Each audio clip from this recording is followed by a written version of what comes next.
permanente de contingencias y varias acciones que están tomando incluso a nivel de gobierno central en este momento para hacer frente al impacto que puede tener el fenómeno del Niño, oscilación del sur, en la distribución de las lluvias en el resto de la temporada lluviosa.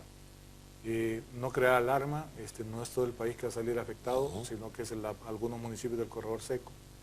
Y también en otros lados hay que estar pendiente del comportamiento de las lluvias, principalmente en esta semana, que tenemos lluvias pronosticadas prácticamente para toda la semana y en algunos lugares como el Distrito Central, que tiene varios lugares con suelos inestables y fallas geológicas que podrían empezar a ceder un poco con las lluvias que se están acumulando y que quizás a fin de semana ya podríamos tener algún tipo de amenaza de ese tipo. De la gente que vive en esos lados, estar pendiente del comportamiento del suelo en esa zona para evitar tragedias y estar pendiente de lo que se pueda hacer. Yo creo que es algo muy importante. Este año tuvimos muchas quemas, da lástima ver nuestro país bajo el fuego y bajo el humo, la capa de humo. Esa cultura hay que irla cambiando. Se ha demostrado en varios proyectos como en Empira Sur, por ejemplo, que la técnica de la quema es mala y que más bien es de buscar alternativas que permitan conservar la humedad en el suelo para obtener buenas lluvias y aparte de eso que los cultivos puedan sobrevivir y que cuando nos miramos sometidos a un evento como el Niño, el campesino pueda producir. Hay que hacer todo un trabajo y un mejor manejo y reforestar el país. Acabamos de pasar el Día del Árbol y cuando miramos estos incendios forestales pues da mucha lástima y yo creo que deberíamos de tomar conciencia del daño que le estamos haciendo al país con esta práctica de quema. Bien, muchas gracias Francisco. Ya ustedes recibieron el mensaje. Hay que estar pendientes porque, bien lo decía Francisco, hay muchos lugares que la tierra está degradada, producto no solo de las quemas, sino que también de la tala y misericordia de los bosques y además del avance que hacen los pobladores. Por ejemplo, en Tegucigalpa han ido avanzando porque la parte demográfica ha crecido y entonces donde habían antes árboles empiezan a surgir casas y casas y casas, ¿verdad? Y hay lugares que son muy vulnerables, que son de alto riesgo. Las zonas, por ejemplo, donde están las fallas geológicas, especialmente la que arranca del Berrinche, pasa bajo el lecho del río Choluteca, se interna en Miramesí, ahí por donde está Villarroy, pasa por el Edén y se conecta con las viejas galerías mineras que tenían los españoles y con las vertientes subterráneas que se vinieron por ellas, y eso lo que hace es que tengamos un suelo inestable en una combinación de tierra arcillosa y blanca, que al momento de combinarse lo que nos produce más bien es hundimiento e inestabilidad. Francisco. Muchas gracias, don Evo, por habernos invitado. Ha sido un placer y estamos a la orden porque en este mes puede suceder cualquier cosa que tengamos nosotros que hacer acopio de los servicios técnicos de Francisco Argeñal para que dé orientaciones a nuestros amigos televidentes. Por ustedes muy agradecidos, les invito para el próximo lunes a la misma hora, siempre por la Televisión Educativa Nacional. Mientras tanto, y mientras la vida sigue y nosotros sigamos en ella, aquí vamos a estar con ustedes. Buenas noches, amigos. La próxima semana vuelve Nahum Valladares para seguir recorriendo nuestras raíces. Orten, Canal 10. Ahora, a hablar y escribir bien en Canal 10.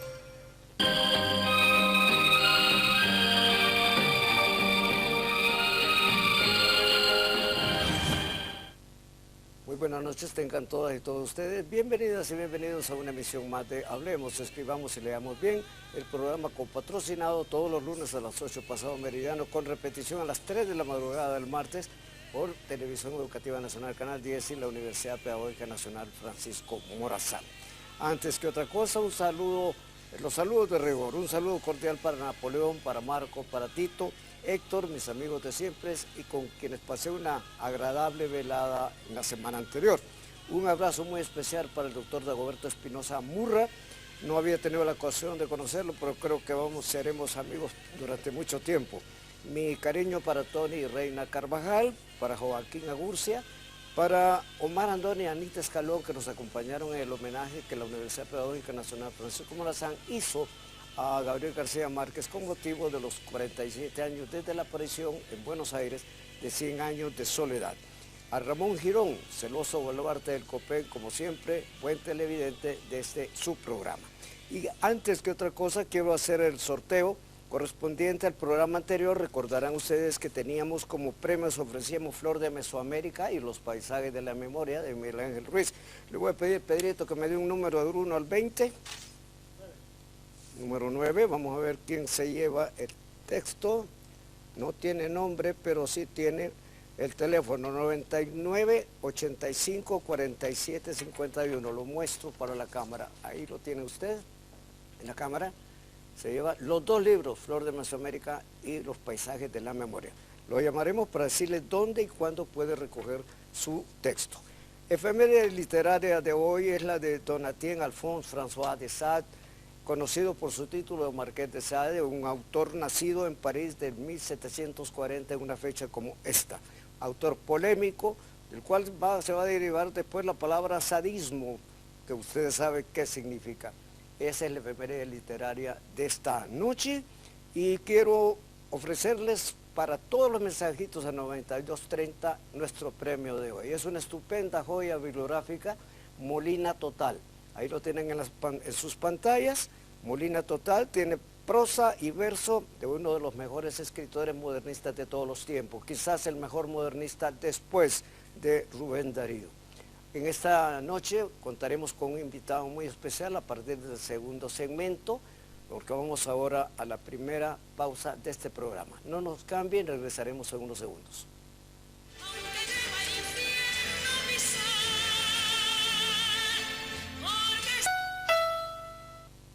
Y estamos nuevamente en Hablemos, Escribamos y Leamos Bien, el programa coauspiciado por Televisión Educativa Nacional Canal 10 y la Universidad Pedagógica Nacional Francisco Morazán.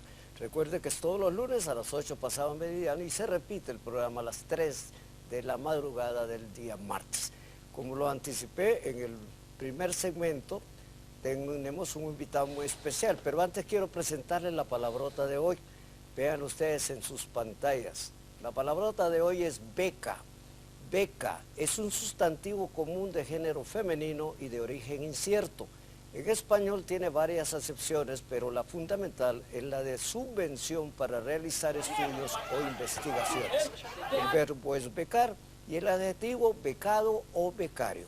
Y a propósito del asunto, contamos en esta noche con la presencia del señor embajador de México en Honduras, don Víctor Hugo Morales, a quien le damos la más cordial de las bienvenidas, y que nos va a hablar en estos dos segmentos, el segundo y el tercero, sobre la oferta de becas de la Secretaría de Relaciones Exteriores de México. Bienvenido, señor embajador. Muchísimas gracias, Juan. Para mí es un enorme gusto estar nuevamente aquí en este canal de tanto prestigio a nivel nacional para poder justamente hablar de un tema que creo que es muy positivo para las relaciones entre México y Honduras, que son la oferta de becas que este año tenemos. Queremos nosotros, como quedó claramente establecido en la declaración de Comayagua cuando vino el presidente Peña Nieto, fortalecer la formación de recursos humanos aquí en Honduras y además mostrar el compromiso que México tiene a favor justamente de la educación en este país. Y este es pues justamente una muestra clara, una muestra palpable del compromiso que tenemos y del trabajo que realiza la embajada para acercarse al pueblo de Honduras, particularmente en un tema que creo que es muy relevante, que es el ofrecimiento de becas, la posibilidad de que los jóvenes hondureños sigan formándose, fortalezcan su preparación académica en instituciones de gran prestigio en México. Tenemos y ofrecemos 70 instituciones para este programa de becas en las que pueden formarse en el más amplio ámbito de la actividad académica, desde las cuestiones artísticas, las cuestiones de ciencias sociales y desde luego las ciencias duras como pueden ser matemáticas, químicas, incluso ciencias nucleares. Tenemos realmente un campo muy amplio para la formación de recursos humanos en instituciones mexicanas para el ciclo que comenzará en 2015, pero este año hacemos la selección de los becarios hondureños. Estas becas, señor embajador, son propiamente de posgrado, me imagino. Sí, son de posgrado para hacer especializaciones, para hacer maestrías y desde luego también para cursar doctorados. Pero este año hay un elemento adicional que creo que es muy relevante, movilidad en licenciatura, es decir, poder hacer un semestre, un trimestre, un cuatrimestre, como estén organizadas las instituciones, en una Universidad de México y después regresar a concluir su ciclo en Honduras. Esa es la nueva modalidad que tenemos. Desde luego también las especializaciones médicas. Como decía la definición de becas, también ofrecemos nosotros apoyo para investigaciones. Si un investigador desea viajar a México, tener un contacto con una institución mexicana y que allá les apoyen en una investigación, pueden estar becados. Qué bien. Yo siempre le he dicho a mis estudiantes y a nuestros egresados que México es el lugar ideal para sacar estudios de posgrado. Pues en primer lugar, está cerca de Honduras. En segundo lugar, la lengua. En tercer lugar, las costumbres. Estamos muy cercanos a México. ¿Qué universidades podemos incluir dentro de esta oferta, señor embajador? Pues bueno, lo primero, el comentario creo que es ideal. México ofrece justamente un ambiente social de plena e inmediata adaptación del hondureño. Muy bien recibidos, muy bien adaptados no solo al medio estudiantil, sino al entorno social. Así que para todo ciudadano hondureño realmente le resulta muy fácil poder estudiar en México y poder sentirse en casa, que creo que es lo que nosotros queremos realizar. Y esta casa abarca todo el territorio nacional, lo mismo la Universidad Autónoma del Estado de Baja California que la Universidad de Yucatán o de Chiapas. Tenemos instituciones muy grandes también, la propia UNAM, el Politécnico Nacional, o instituciones muy enfocadas a algunos temas específicos, como puede ser el Colegio de la Frontera Norte, el Colegio de la Frontera Sur, también está dentro del programa, instituciones como el Instituto Internacional del Mejoramiento del Maíz y del Trigo, el CIMIT, el Centro Internacional, que permite justamente tener una especialidad en algo tan específico, la Escuela Esmeralda también, para pintura y escultura. En fin, realmente la gama de instituciones es muy amplia, son 70 instituciones mexicanas o internacionales en territorio mexicano que están abiertas justamente a ofrecer la posibilidad de que estudiantes hondureños sean becados por el gobierno de México. Y qué bien que lo dice, porque la gente piensa, nuestra gente piensa que la oferta académica de primera línea está en el Distrito Federal, pero sé que, por ejemplo, la Universidad de Puebla es una universidad de tecnología de punta, así como otras que usted ha mencionado. ¿Qué más podríamos hablar de esta oferta, señor embajador? ¿Cuáles son los pasos a seguir?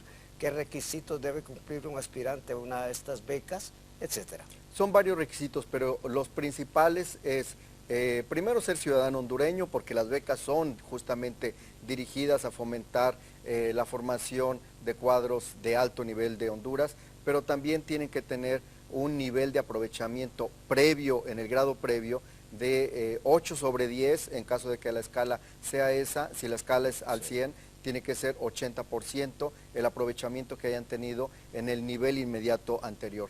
Segundo, tener obviamente un título que le valide los estudios previos. Si van a una maestría, tienen que tener ya un título de licenciatura. Si van a hacer un doctorado, tienen que tener justamente también su título de maestría. En consecuencia, son esos esencialmente, más que es muy relevante, haber sido ya aceptados en la institución a la que desean estudiar. Es decir, el primer paso, y desde ahora lo pueden hacer, es indagar en internet, y en la pantalla seguramente aparecerán ahí la información donde pueden obtener mayor información, dirigirse a la Embajada de México directamente, o en las páginas de internet también encontrarán la gama amplia de más de 70 instituciones educativas. Se dirigen a la que más les convenga, a la que crean que tiene el tipo de estudios que desean realizar, el tipo de especializaciones, y tienen que realizar justamente todo el proceso que la institución les indique para poder tener ya la posibilidad de ser aceptados como estudiantes. En consecuencia, repito, tienen que tener una carta de aceptación de la institución, un promedio al menos de 8 sobre 10, ser hondureños y tener desde luego el grado previo. Son esencialmente esto. Ya después pues vienen los papeles también que hay que llenar solicitudes, hay que entregar fotografías, pero esencialmente ese es el tipo de requisitos. Lo que queremos nosotros también y lo que impulsamos es que sean estudiantes de alto nivel académico, de excelencia académica. Por eso exigimos ese nivel de calificación, de aprovechamiento. Queremos también que el estudiante hondureño contribuya al desarrollo de Honduras. Es decir, realmente los estudios tienen que estar enfocados al desarrollo de este país. Pero desarrollo no lo entendamos solo como industria, también puede ser en el área cultural, ya lo he señalado, en el área de las ciencias duras, en el área de las ciencias médicas, en fin, a un concepto de desarrollo muy amplio, pero es lo que queremos, que el estudiante regrese a Honduras y apueste por el desarrollo de su país. Y lo otro también que mucho vemos es la congruencia que existe entre lo que desean estudiar y sus antecedentes académicos. Es decir, si son médicos, pues tienen que estudiar una especialidad médica. Si son ingenieros, pues tienen justamente que especializarse en algo relacionado con la ingeniería. En ese sentido queremos pues también que haya congruencia entre lo que han estudiado, lo que tienen como experiencia laboral, si es que es el caso, y lo que desean seguir formándose en México. ¿Se incluye en este abanico la Universidad Pedagógica Nacional de México, señor embajador? Claro, están abiertos, repito, es la gama de instituciones son muy amplias. La pedagógica, desde luego que está incluida, es una de las instituciones relevantes. Prácticamente todas las escuelas, las universidades estatales de México participan en el programa. Quien desee ir a Veracruz, quien desee ir a Nuevo León, instituciones de alto prestigio como la privadas además, hay públicas y hay privadas, la Iberoamericana, quien desee estudiar en el TEC de Monterrey también puede optar. En fin, realmente abarcamos las más importantes de las instituciones de enseñanza superior en México y de las instituciones de investigación. El CIDE, por ejemplo, en materia de ciencias económicas es también muy relevante. En términos de ciencias sociales, el Colegio de México, que da demografía, da relaciones internacionales, en fin, da un conjunto de ciencias muy relevantes para el desarrollo social. Así que estamos muy abiertos y realmente muy expectantes de que los estudiantes de alto nivel de Honduras vean a México como una muy buena oportunidad de seguirse formando, como una muy buena oportunidad de que un país con el carisma que tiene México por su cultura, por su tradición, sea justamente quien reciba a estudiantes hondureños. Perfecto, estamos con el señor embajador de México en Honduras, don Víctor Hugo Morales. Vamos a una pausa más, no nos cambien, que continuamos con el tema.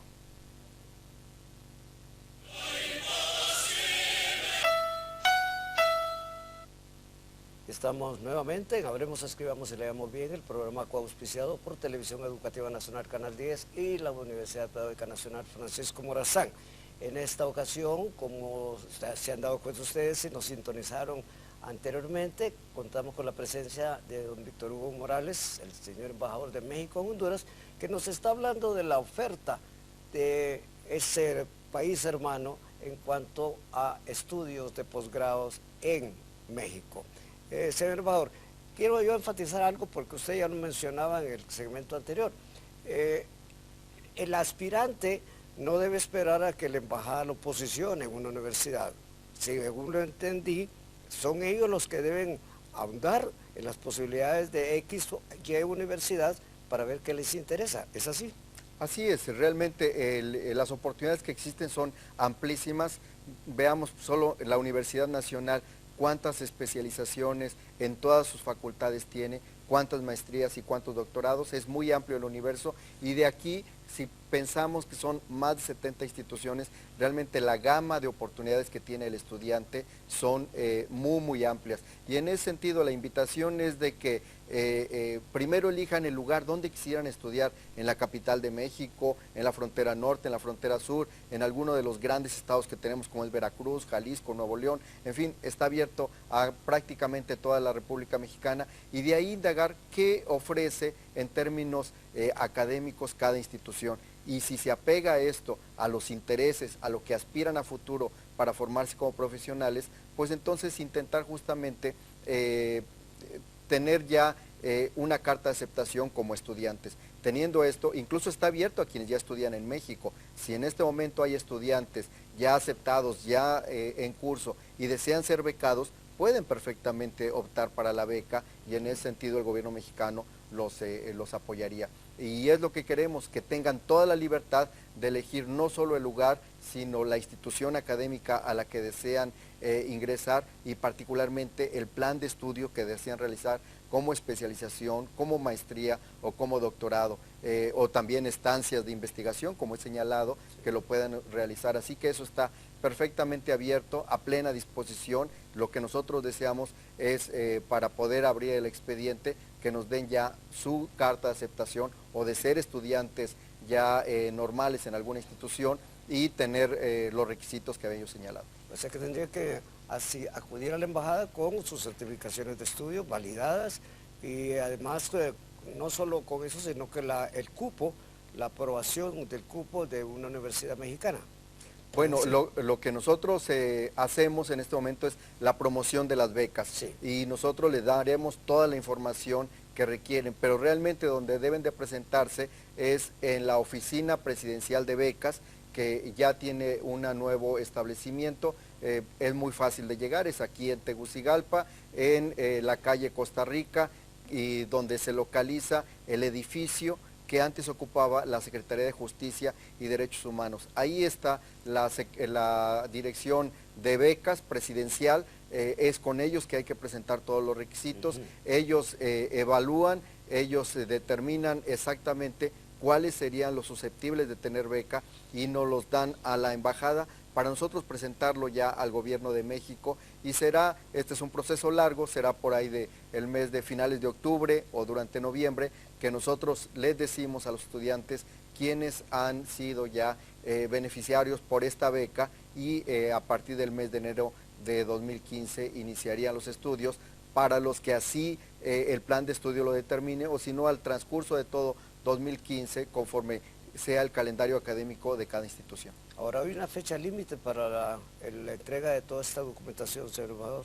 Sí, la convocatoria está abierta y pueden ya presentarse con sus documentos, y se cerrará el 31 de julio. No hay límite, no hay prórroga para este tipo de presentación, así que la fecha límite es 31 de julio. Tienen prácticamente 2 meses para reunir toda la información, pero no habrá prórroga, y además los expedientes tendrán que estar necesariamente completos. Si un expediente no reúne algún requisito, no podrá ser validado, así que pueden acercarse a las instituciones que desean, o bien también la información, lo que nos presentamos aquí, es para que vean que lo que puede hacer para el siguiente año. Debe haber estudiantes que aún están cursando y que saldrán en 1 o 2 años, sepan que el gobierno de México de manera permanente cada año, en mayo, junio, saca esta convocatoria. La oferta ha sido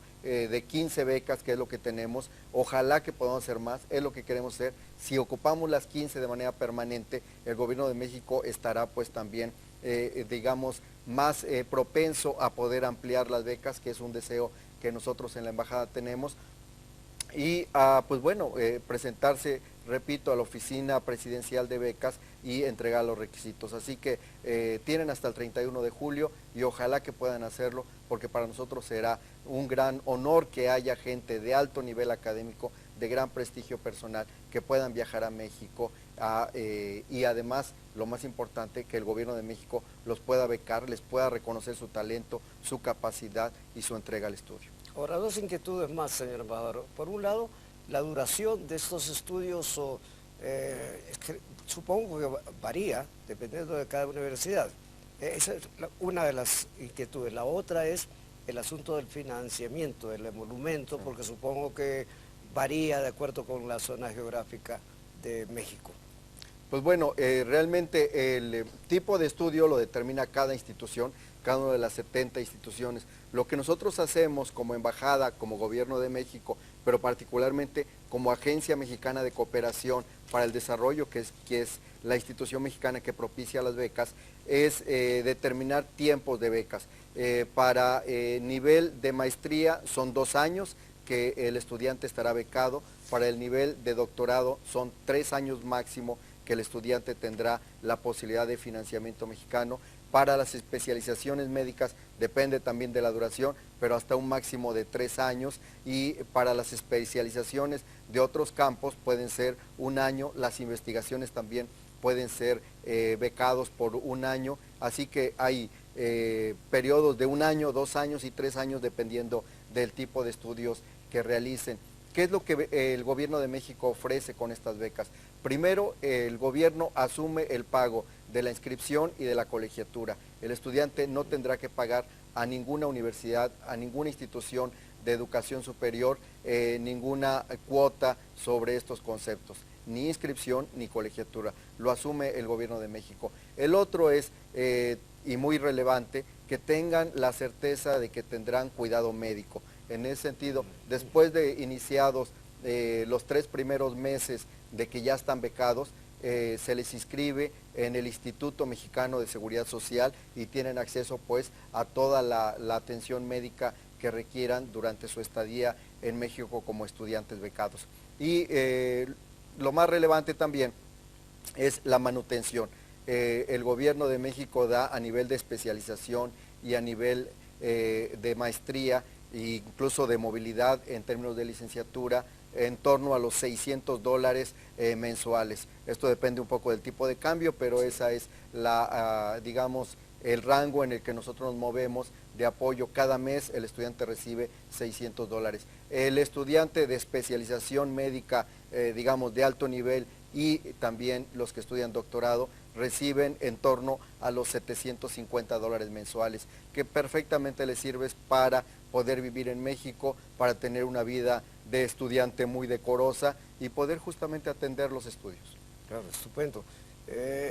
¿Quién con una luz se pierde? Esta gente joven nuestra, en la Universidad Pedagógica Nacional Francisco Morazán estamos difundiendo esta oferta tan generosa de México para que nuestros egresados salgan de las fronteras patrias y se den cuenta que hay un mundo distinto allá afuera, que no se queden acá porque esto después resulta incesto.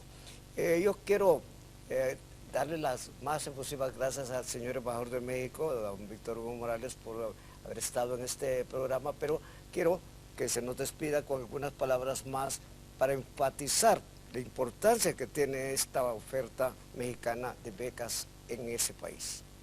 Muchísimas gracias, Juan, y muchísimas gracias también al canal por permitirnos acercarnos al pueblo de Honduras, a los interesados justamente en la educación.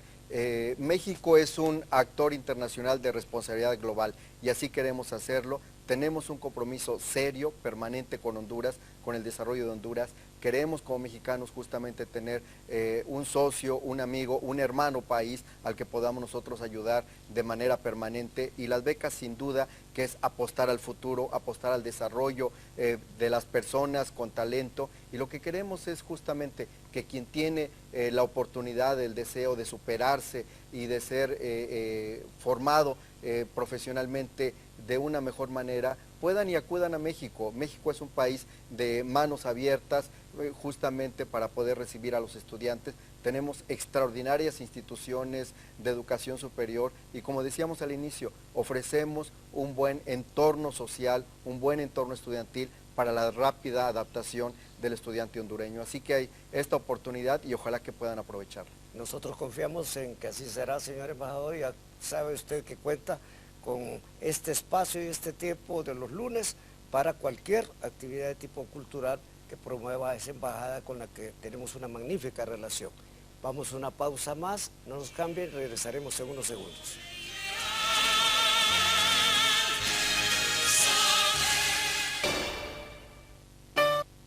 En una fecha como la de mañana, 3 de junio, nació en Praga, en la República Checa de hoy, uno de los grandes autores de todos los tiempos. Me refiero a Franz Kafka, que morirá en 1924 con una tuberculosis laríngea. En realidad murió no por la tuberculosis, sino porque no podía pasar alimento alguno, de manera que fue de inanición que murió. Autor de La Metamorfosis, por supuesto, del Castigo y del Proceso, entre otras obras. Kafka es uno de los escritores que más ha influido en otros autores posteriores. Inclusive, afortunadamente, le dejó toda su obra a Max Brod, un buen amigo, pidiéndole que se la incinerara, pero Brod no lo hizo y gracias a Brod conocemos la obra de Kafka. Hemos escogido un video para esta noche en la que se platica, lástima que solo es el primero de 3, pero lo pueden ustedes encontrar en YouTube porque es una larga entrevista en que se habla de el autor y de su obra. Para ustedes, Franz Kafka y la Metamorfosis.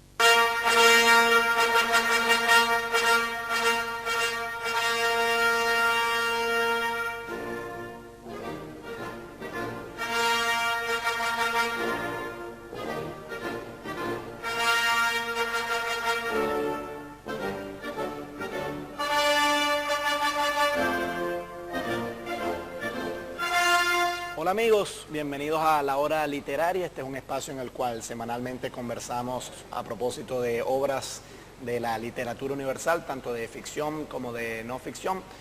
Estamos transmitiendo desde la Biblioteca Pública del Estado Zulia en Maracaibo, Venezuela, y me estará acompañando Rafael Burgos. El libro sobre el cual vamos a conversar hoy es La Metamorfosis de Franz Kafka.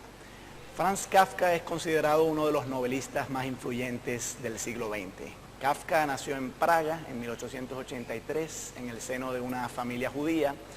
Estudió Derecho y fungió como funcionario en una compañía de seguros a la par que escribía obras de ficción.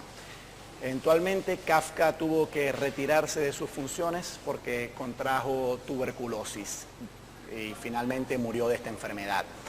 La Metamorfosis, publicada en 1915, es una breve novela que narra la historia de un hombre que se convierte en insecto y enfrenta situaciones absurdas. ¿Qué tal, Rafa? ¿Cómo estás, Gabriel?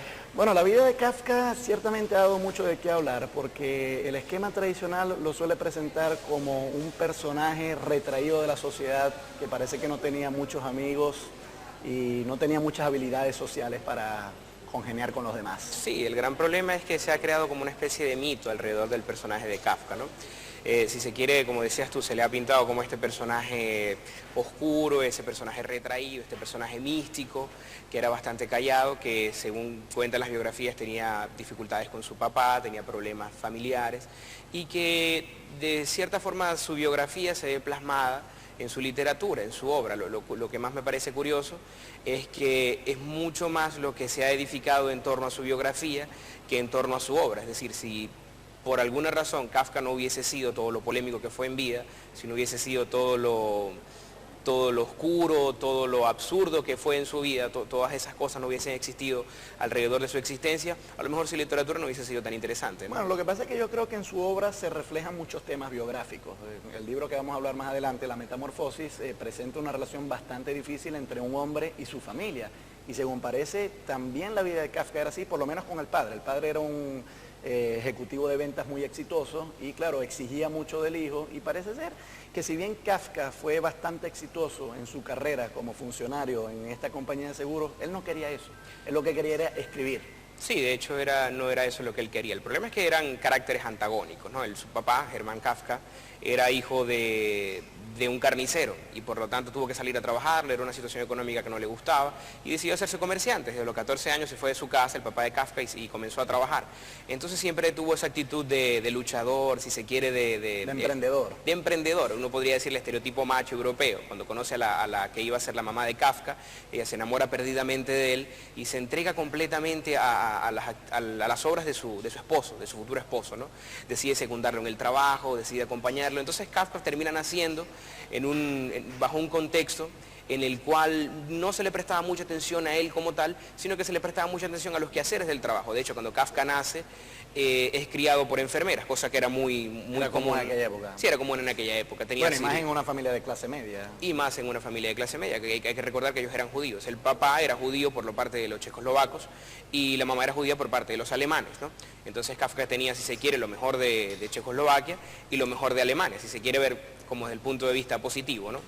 Sin embargo, sí, tuvo una infancia bastante polémica por eso. Bueno, pero yo creo que también aquí nosotros tenemos que tener en cuenta el contexto social en el que nace Kafka, porque tú sabes que esa región de Europa, la actual República Checa, nace en la ciudad de Praga, ha pasado por distintas poderes imperiales, etcétera.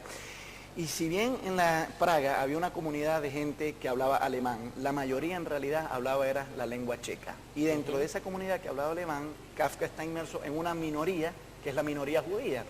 Entonces, claro, se ha sospechado la idea de que un hombre que forma parte de un colectivo que es minoritario frente al otro colectivo, y además ese otro colectivo, que son los habitantes de lengua alemana, forman a su vez una minoría respecto a los que hablan checo, eso pareciera que puede ir alimentando en las personas que estaban en ese entorno ciertos sentimientos de alienación, es decir, el sentido de que Kafka no se sentía a gusto con la gente con que él vivía, ¿no? No solamente por las circunstancias personales, sino el contexto social en el que estaba inscrito.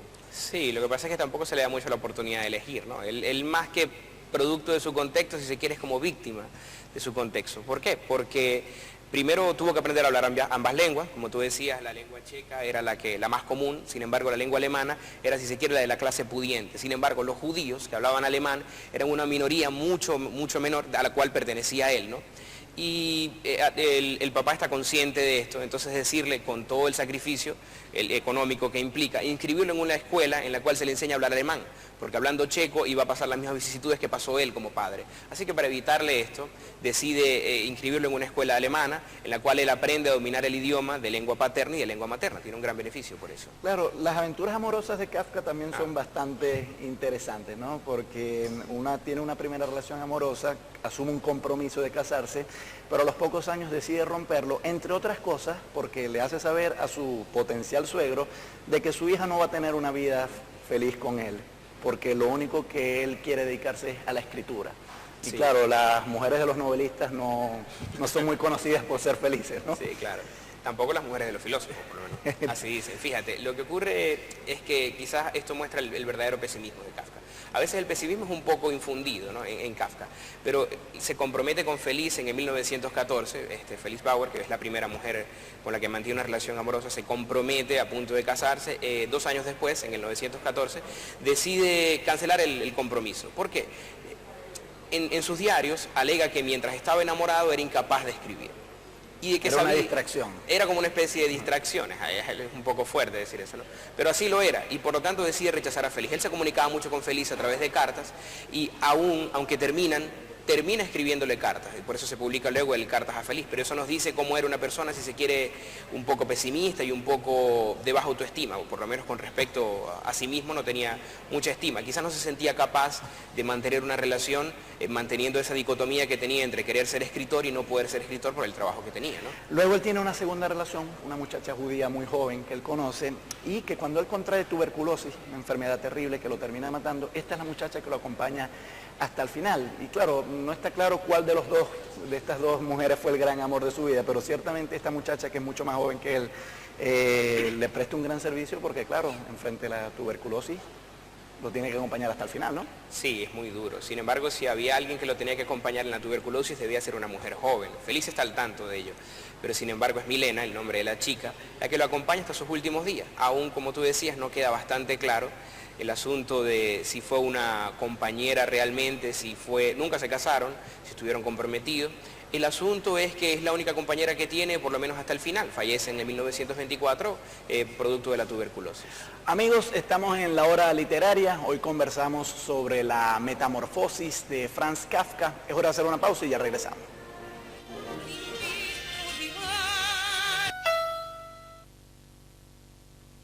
Y estamos ya en el quinto y último segmento de Hablemos, Escribamos y Leamos Bien de esta noche de lunes.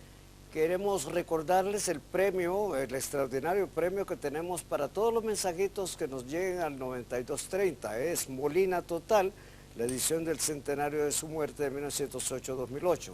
Apareció en 2008. Envíen sus mensajes que luego el próximo lunes sortearemos entre todos los mensajitos esa joya de prosa y verso de uno de los grandes autores nuestros. Y vamos a responder preguntas que se nos han acumulado, dado que este va a ser un programa especial. Alguien nos pregunta, ¿quién escribió el poema que compara Tegucigalpa con un nido de paloma en una rama florida? ¿José Martí? No, sí fue otro cubano, y me refiero a José Joaquín Palma, autor del primer libro de poesía publicado en Honduras, un gran mentor del romanticismo hondureño que llegó a nuestro país en época de Marco Aurelio Soto y Ramón Rosa. ¿Qué es el pretérito pluscuamperfecto?, interroga otro televidente, y es una preguntota. Es un tiempo verbal que denota una acción acabada antes de otras también pasadas. En indicativo, había amado, es un pretérito pluscuamperfecto, porque había amado antes, amó después. En subjuntivo, hubiera o hubiese amado antes de amase. Referido al colectivo de peces, y esta es una corrección que nos están haciendo, no es cardumen. Ustedes hablaron en un programa el lunes pasado de bandada, pues cardumen es específico de peces de la misma especie, o banco de peces. Lo otro es general y abarca aves, peces e insectos, a diferencia de parvada, que solo abarca aves. Una pregunta más, tras repito, vean ustedes, ¿puede decirse vuelvo a repetir?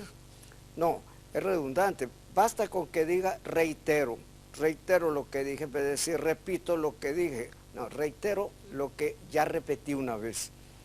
Si nadie es ninguna persona, vean la pregunta qué curiosa, si nadie es ninguna persona, ¿por qué decimos no hay nadie?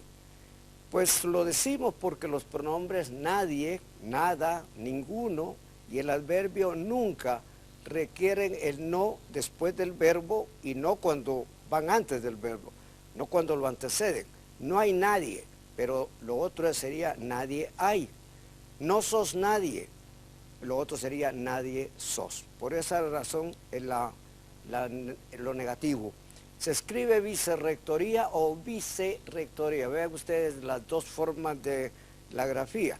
El prefijo vice se une a rectoría, pero la R se duplica para que mantenga su sonido entre vocales. Esta pregunta es la del mío. ¿Se puede decir la miembra del organismo? La palabra puede decirse, pero hasta ahora es un sustantivo de género común. El miembro y la miembro.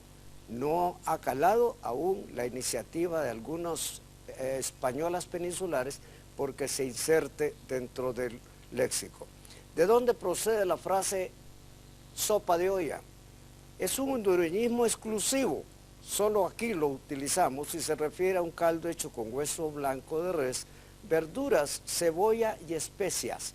No se hace en ollitas, por eso enfatizamos lo de sopa de olla. ¿Qué evento, finalmente, cultural trascendente prepara la UPN-FM para el 2014? Déjenme hablarle de la 29ª Olimpiada Iberoamericana de Matemáticas que se realizará en San Pedro Sula del 19 al 27 de septiembre próximos. Hay 22 países iberoamericanos representados por jóvenes menores de 18 años en un verdadero torneo del saber. Honduras será el país anfitrión. No olviden que este programa se repite en la madrugada del martes a 3 de la mañana y si no lo pudieron ver a las 8 paso meridiano, quizá pueden alcanzarlo como madrugadores el día de mañana. Quiero darles las más cordiales y sinceras gracias por habernos permitido entrar en la intimidad de sus hogares. Aprovechen la oferta de becas mexicanas. Gracias mil y muy buenas noches.